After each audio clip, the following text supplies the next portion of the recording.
ସର୍ବପଲ୍ଲୀ ରାଧାକ୍ରିଷ୍ଣନ। ପିଲାଟିକୁ 10 କି 12 ବର୍ଷ ବୟସ ହେବ। ସେତେବେଳେ ଇଂରେଜ ପାଦ୍ରୀ ଶିକ୍ଷକମାନଙ୍କର ବେଶ୍ ପ୍ରଭାବ ଥିଲା। ସେମାନେ ପାଠ ପଢ଼ାଇଲା ବେଳେ ଆମ ହିନ୍ଦୁ ଧର୍ମକୁ କଟୁ ସମାଲୋଚନା କରୁଥିଲେ। ଏ କଥା ଶୁଣି ସେହି ପିଲାଟି ମନରେ ଘୋର ବିଦ୍ରୋହ ଭାବ ଦେଖାଦେଇଥିଲା। ନିଜର ହିନ୍ଦୁ ଧର୍ମ କ'ଣ ଏତେ ହୀନ?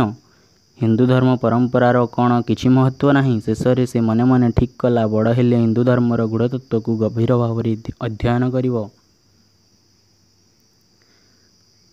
ଆଉ ସାରା ପୃଥିବୀର ଲୋକଙ୍କୁ ଦେଖାଇଦେବ ତା'ର ହିନ୍ଦୁ ଧର୍ମ କୌଣସି ଗୁଣରେ ଅନ୍ୟ ଧର୍ମଠାରୁ ଊଣା ନୁହେଁ। ସତକୁ ସତ ସେହି ପିଲା ଦିନେ ବଡ଼ ଦିନକୁ ଜଣେ ଦାର୍ଶନିକ ହେଲେ। ସେ ହେଲେ ଭାରତରତ୍ନ ଡକ୍ଟର ସର୍ବପଲ୍ଲୀ ରାଧାକ୍ରିଷ୍ଣନ। ପିଲାବେଳେ ରାଧାକ୍ରିଷ୍ଣନ ଭାରି ଲାଜକୁଲା ଥିଲେ। ରାଧାକ୍ରିଷ୍ଣନଙ୍କର ପ୍ରିୟ ସାଥୀ ଥିଲା ନିର୍ଜନତା। ସେ ବାଜେ ଗପସପ କରିବା ଅପେକ୍ଷା ଚୁପଚାପ ରହିବାକୁ ଠିକ୍ ଭାବୁଥିଲେ। ଏହି ନିର୍ଜନତା ତାଙ୍କୁ ମହତ୍ ଚିନ୍ତା ପାଇଁ ଖୋରାକ ଯୋଗାଉଥିଲା। ସେହି ମହତ୍ ଚିନ୍ତାରେ ମଜ୍ଜି ରହି ଅତି କୋମଳ ବୟସରୁ ମଧ୍ୟ ସେ ଅନୁଭବ କରିପାରୁଥିଲେ ଯେ ଏହି ବାହ୍ୟ ଜଗତ ଅପେକ୍ଷା ଆଉ ଗୋଟିଏ ଅଦୃଶ୍ୟ ଜଗତ ମଧ୍ୟ ଅଛି।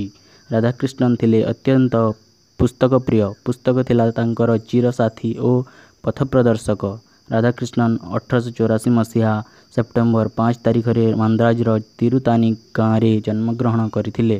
ଭାରତର ବିଭିନ୍ନ ବିଶ୍ୱବିଦ୍ୟାଳୟରେ ସେ କୁଳପତି ହେବା ପରେ 1949ରୁ 1952 ଯାଏଁ ରୁଷର ରାଷ୍ଟ୍ରଦୂତ ଥିଲେ। 1952ରେ ଭାରତର ପ୍ରଥମ ଉପରାଷ୍ଟ୍ରପତି ହେଲେ।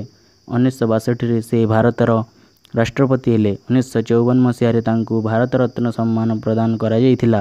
1975 ମସିହା ଏପ୍ରିଲ 17 ତାରିଖରେ ସେ ଆରପାରିକୁ ଚାଲିଯାଇଥିଲେ।